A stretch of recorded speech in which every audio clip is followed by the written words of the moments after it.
Assalamualaikum warahmatullahi wabarakatuh. Kali ini kita mau membahas Q&A untuk analisis data gitu ya, khususnya bidang pendidikan. Apa sih sebenarnya validitas isi, konstruk, dan empiris gitu ya. Yuk kita mulai. Jadi kalau misalkan kalian bertanya ada yang seperti ini, apa yang dimaksud dengan validitas? Validasi isi, content validity gitu ya. Nah, sebenarnya jadi validasi isi ini adalah proses penilaian untuk memastikan bahwa isi dari instrumen atau tes benar-benar mencerminkan domain atau konstruk yang diukur secara menyeluruh. Nah, biasanya validasi isi ini tidak melihat hasil empirisnya. Contohnya apa validasi hasil empirisnya? Misalkan kayak kalau kalian itu uji validitas, uji reliabilitas gitu ya. Tapi kalau misalkan uji validitas isi gitu ya, ini lebih bersifat teoritis dan kualitatif karena misalkan kita hanya menggunakan kuesioner dari para ahli gitu ya. Apakah misalkan kisi-kisi udah sesuai dengan soal gitu ya, checklist gitu. Nah, biasanya ini dilakukan oleh ahli atau expert judgment. Jadi kesimpulannya itu biasanya hanya bisa digunakan dengan sedikit revisi atau langsung bisa digunakan gitu kesimpulannya. Nah, contohnya seperti kamu ngebuat kuesioner ya tadi untuk mengukur kemampuan berpikir kritis siswa.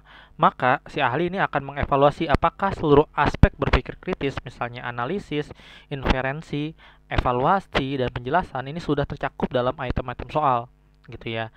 Ahli juga ini akan memeriksa apakah bahasa item sesuai dengan subjek penelitian, item tidak ambigu, dan setiap item ini benar-benar relevan dengan indikator yang diukur gitu ya. Nah, kedua, apakah yang dimaksud dengan validasi konstruk gitu ya atau konstruk validity. Jadi, validasi konstruk adalah proses untuk memastikan bahwa instrumen benar-benar mengukur konsep atau konstruk secara teoritis yang dimaksud gitu ya. Misalkan validasi ini bisa dilakukan dengan cara teoritis. Misalnya melalui expert judgment atau menggunakan siswa gitu ya untuk data empirisnya seperti validasi isi.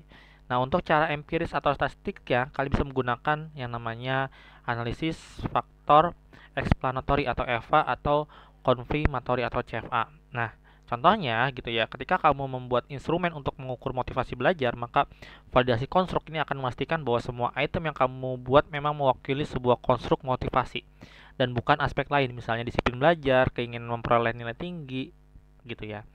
Nah, jika menggunakan analisis faktor, ini kamu akan melihat nih apakah item-item tersebut berkumpul dalam satu faktor konstruk atau tidak, gitu ya. Dan ketiga, kalau misalkan instrumen hanya menggunakan validasi konstruk, apakah boleh gitu ya? Jadi secara ideal, sebenarnya instrumen sebaiknya menggunakan lebih dari satu jenis validasi, yaitu validasi ahli isi oleh materi gitu ya, oleh para ahli, validasi konstruk oleh ahli ataupun uji statistik kayak uji validitas, uji reliabilitas itu boleh menggunakan subjeknya siswa gitu ya. Untuk validitas empiris itu kamu bisa menggunakan korelasi antar item, CFA, FA dan seterusnya gitu ya. Namun jika kamu hanya melakukan validasi konstruk melalui ahli dengan menggunakan format seperti ICANN 5 atau Loesche CFR gitu ya, itu masih boleh dan cukup diterima dalam penelitian kuantitatif dasar asal gitu ya. Ini dijelaskan secara rinci dan disertai alasan yang logis. Tapi jika memungkinkan, lebih baik tambahkan uji empiris seperti validitas item dan analisis faktor gitu ya.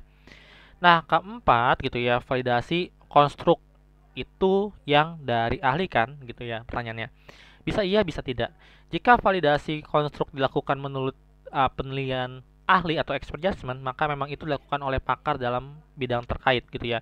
Kalau kamu emang mau menggunakan uji statistik ya, gunakan subjeknya siswa, lalu gunakan uji validasi dan uji reliabilitas gitu ya, atau uji reliable. Namun, validasi konstruk juga bisa dilakukan secara empiris kuantitatif menggunakan statistik, misalkan tadi ya, bisa validitas reliabilitas, bisa EVA, bisa CFA gitu ya. Nah, seperti itu. Oke. Oke, kelima, bagaimana uji validitas dan reliabilitas itu sebaiknya di luar sampel kan gitu ya. Idealnya betul, seharusnya di luar sampel. Kenapa? Karena nanti ketika kalian menggunakan sampel itu ada intervensi, berarti siswa yang akan kalian jadikan sampel itu sudah mengetahui semuanya dan itu bisa membuat mereka ngerubah lagi jawabannya gitu ya. Jadi uji validitas, misalnya validitas item dan reliabilitas atau concordance alpha itu dilakukan pada sampel yang berbeda dari sampel utama penelitian. Agar apa? Tidak terjadi bias yang pertama dari pengaruh perlakuan. Ya, intinya intervensi gitu ya. Instrumen yang digunakan di penelitian utama itu sudah teruji sebelumnya atau pilot test. Namun dalam praktik penelitian skripsi atau tesis, seringkali uji validitas dan reliabilitas itu dilakukan pada sebagian dari sampel penelitian atau subsampel karena keterbatasan jumlah responden. Ingat, karena keterbatasan jumlah responden. Ketika kelas itu masih ada banyak, misalkan 19 gitu, itu banyak banget ya, kalian bisa menggunakan kelas lain gitu ya. Asal dijelaskan dengan jujur dalam metode. Ingat, ada kata jujur gitu ya.